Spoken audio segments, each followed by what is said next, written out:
As the sun dips below the amber horizon, the stories of the day finally find their way to a peaceful conclusion. Join us for a moment of reflection and beauty as we explore the lessons learned in the golden light. Click subscribe now and stay for the final reveal. I did not cry. I did not beg. I just smiled and signed the paper they put in front of me. That was the moment my brother realized he had made the worst mistake of his life. But he wouldn't know it yet. He thought he had won. They all did. Let me take you back to the beginning because you need to understand what kind of family I came from before you can understand what I did to protect myself. My name is Diana. I am 31 years old. I am a forensic accountant, and for the first 28 years of my life, I was the invisible daughter. My brother's name is Marcus. He is 4 years older than me. Growing up, Marcus was the golden child, the star athlete, the one who got the car on his 16th birthday, the one whose college tuition was paid in full without a single conversation about cost. I was the one who got a pat on the shoulder and a pamphlet for student loans. I want to be clear. I did not resent my brother for existing. I resented the system my parents built around him. I resented the way my mother would look at him across the dinner table like he hung the moon, and then look at me like I was a guest who had overstayed her welcome. I resented the way my father called Marcus his legacy in front of extended family at every Thanksgiving, every Christmas, every birthday, while I sat next to him, his daughter, invisible. But I learned early.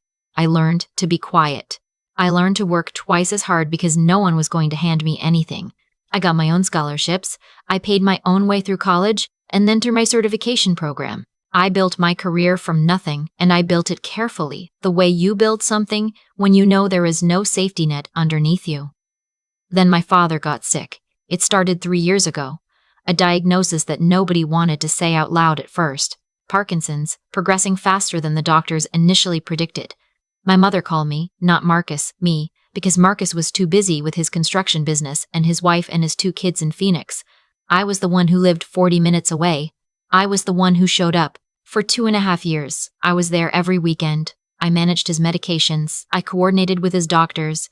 I drove him to his neurology appointments when my mother's anxiety made it impossible for her to drive on the freeway. I paid for the in-home aid out of my own pocket for 6 months when my parents said they couldn't afford it because I could not watch my father struggle alone in that house. I paid without telling anyone because I was not doing it for credit. I was doing it because he was my father, and because despite everything, I loved him. Marcus came for Christmas. He came for Father's Day. He sent gift baskets. My father passed away 14 months ago. The week after the funeral, before the flowers had even wilted, my mother sat me down at the kitchen table and told me there was something I needed to know about the will. I assumed it would be simple. My parents had never been wealthy people. There was the house, a 3-bedroom in a suburb outside of Columbus, Ohio, worth around $420,000. There was a retirement account. There was a modest savings account. I had never thought about any of it in terms of what I would receive. I had not shown up for 2.5 years because I expected a reward. My mother looked at me across that kitchen table with an expression I had seen before. It was the expression she used when she was about to say something she knew was wrong, but had already decided to do anyway. She told me that my father had updated his will 8 months before he died. She told me that the house, the retirement account, and the savings, everything, had been left to Marcus. She told me that my father had decided Marcus needed it more, because Marcus had a family to support and a business that was struggling. I sat very still. I looked at my hands on the table. I thought about every weekend. Every medication refill, every neurology appointment, every invoice I had paid and never mentioned. Then I looked up at my mother and I said, "Okay." She blinked. I think she expected tears. I think she expected tears. I think she expected me to argue, to make a scene, to give her something she could later describe to Marcus as proof that I was unstable or selfish. I gave her nothing. I said, "I'd like a copy of the will, please." She said she would have the family attorney send it over. I drove home. I sat in my car in my driveway for a long time, and then I went inside, opened my laptop, and I started to think. Because here is the thing about being a forensic accountant. You spend your entire career looking for what people try to hide. You learn that the truth is almost always in the paperwork, and you learn that people who believe they have gotten away with something always leave traces, because they stop being careful the moment they think the threat is gone. I did not believe my father had updated that will on his own initiative 8 months before he died. 8 months before he died, my father's Parkinson's had progressed to the point where he was having significant cognitive fluctuations. I had been at his appointments. I had spoken with his neurologist. I knew exactly what his condition looked like during that period. What I needed to understand was how that will had been signed and who had been in the room. The copy arrived from the attorney's office 3 days later. I read it carefully. The will had been signed and notarized. It named Marcus as sole beneficiary of all assets.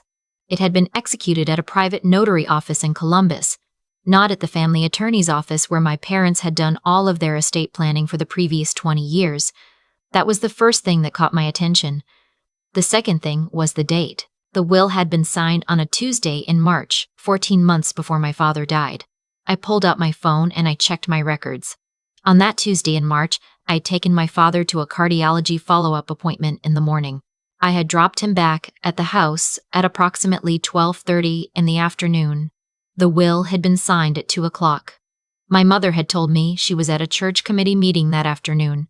I remembered because I had asked her to stay with my father and she had said she couldn't, and I had arranged for the aide to come in, which meant that between 12:30 and 2 o'clock, someone had taken my father, a man with advancing Parkinson's and documented cognitive fluctuations, to a private notary office to sign a new will.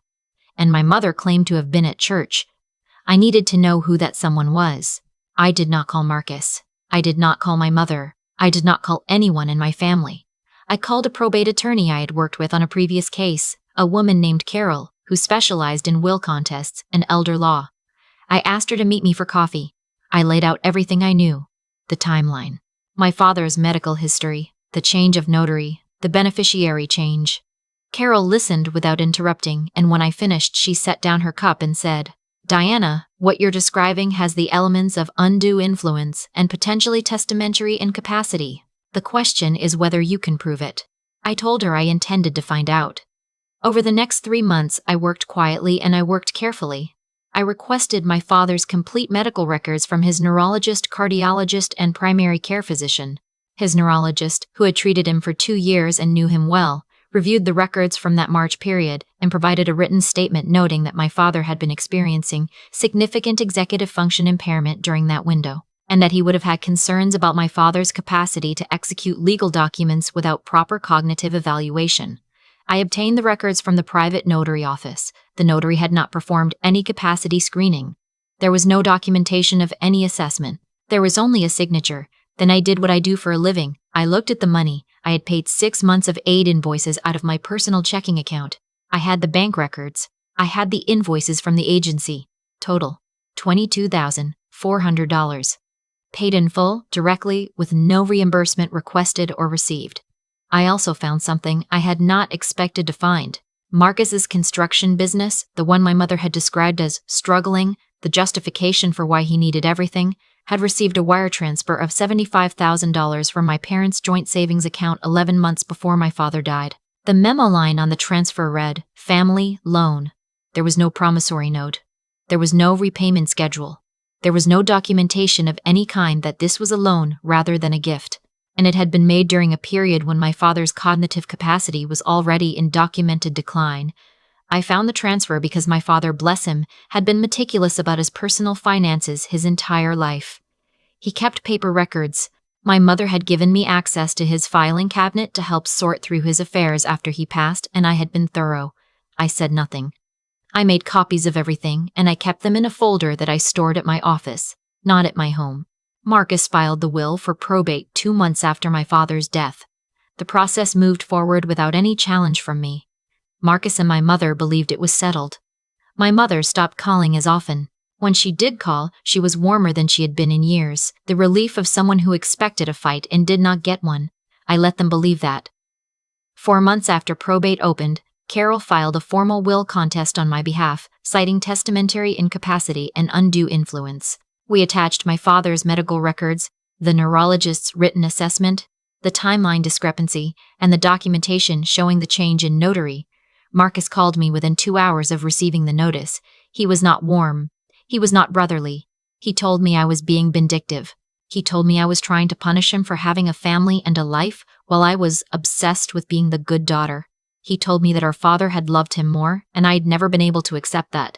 I let him talk. When he finished, I said, "I'll see you at the mediation, Marcus." I hung up. The mediation was scheduled for a Tuesday morning at a conference room in Carol's office building downtown. I arrived early. I wore a gray blazer and I brought a leather portfolio. I did not bring anger. I did not bring grief. I brought documentation. Marcus arrived with his personal attorney, a man I had never met, who wore an expensive watch and looked at me the way people look at problems they expect to resolve quickly. My mother arrived separately. She sat on Marcus's side of the table and did not make eye contact with me. Marcus's attorney opened by suggesting that the will contest was emotionally motivated and legally weak, and proposing that I accept a settlement of $15,000 in exchange for dropping the challenge. He said this in the tone of someone doing me a favor. I opened my portfolio. I said, "Before we discuss settlement, I'd like to walk through a few documents." I placed the bank records on the table. The $75,000 wire transfer, the memo line that said family loan, the absence of any promissory note or repayment agreement. I said, "Marcus, can you tell me the repayment terms of this loan?" His attorney put a hand on his arm. Marcus said nothing. I placed the aid invoices on the table. $22,400, my bank record showing each payment, the dates which corresponded to the period when my mother had told everyone she couldn't afford professional care. I said, "I have never requested reimbursement for this. I'm not requesting it now. I'm simply establishing a factual record of who was providing care and at what cost." I placed the neurologist's written assessment on the table. I said, "Dr. Reeves, who treated my father for 2 years, has provided a written statement expressing concerns about my father's cognitive capacity to execute legal documents during the March period in question. I have also obtained records showing that no capacity screening was performed by the notary who witnessed the signature." The room was very quiet. I placed the timeline on the table. My father's cardiology appointment, the drop-off at 12:30, the will signing at 2 o'clock, my mother's stated whereabouts. I looked at my mother for the first time since I had sat down. I said, "Mom, were you at your church committee meeting that afternoon?" She looked at the table. Marcus's attorney said, "We're not here to litigate individual recollections." I said, "I'm not litigating anything. I'm asking my mother a question." My mother said quietly. Marcus picked him up. The room got quieter. Marcus said, "Dad wanted to update the will. He told me he wanted to." I said, "Did he tell you that before or after his executive function assessment showed significant impairment?" His attorney said, "My client is not going to answer." I said, "He doesn't need to. I have the medical records and the timeline.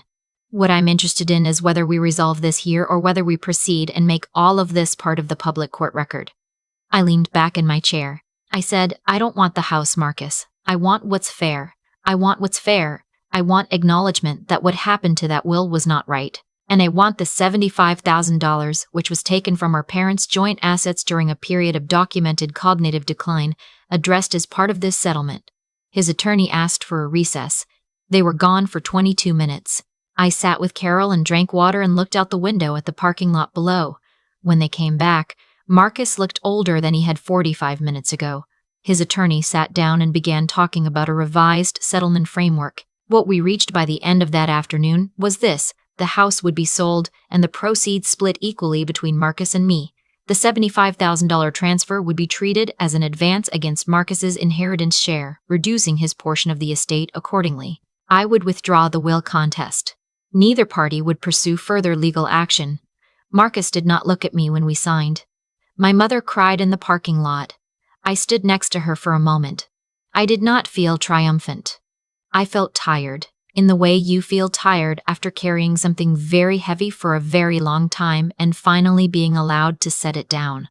I put my hand on her shoulder. I said, "I loved Dad too. I was there. I think somewhere. You know that." She didn't say anything, but she didn't move away from my hand. The house sold 4 months later. My share was enough to pay off my own mortgage and put a significant amount into savings. I did not celebrate. I closed the wire transfer notification on my phone and I went back to work. Marcus and I have not spoken since the mediation. I don't know if we ever will. There is a version of the story where I say I forgive him and we rebuild something, and maybe that version exists somewhere down the road. But I am not there yet, and I am not going to pretend to be. What I know is this. For most of my life, I accepted the role my family assigned me. The invisible one, the capable one who didn't need anything, the one who showed up without being asked and paid without being thanked, and loved without being thanked, and loved without being seen. I accepted that role because I thought acceptance was the same as peace. It isn't. Peace is not the same as silence. And being overlooked is not the same as being powerless. The only difference that matters is whether you know what you're worth and whether you are willing to prove it. I knew every invoice, I knew every appointment, I knew every wire transfer and every memo line and every date. I had kept records not because I was planning a war, but because keeping records is what I do. It is how I understand the world. And when the moment came, all of those quiet, careful records told a story that no one could argue with. Not because I was vindictive, not because I wanted to destroy my family, but because the truth was always there, waiting in the paperwork. It just needed someone to read it out loud. I was that someone. I set the portfolio on the table, and I let the documents speak.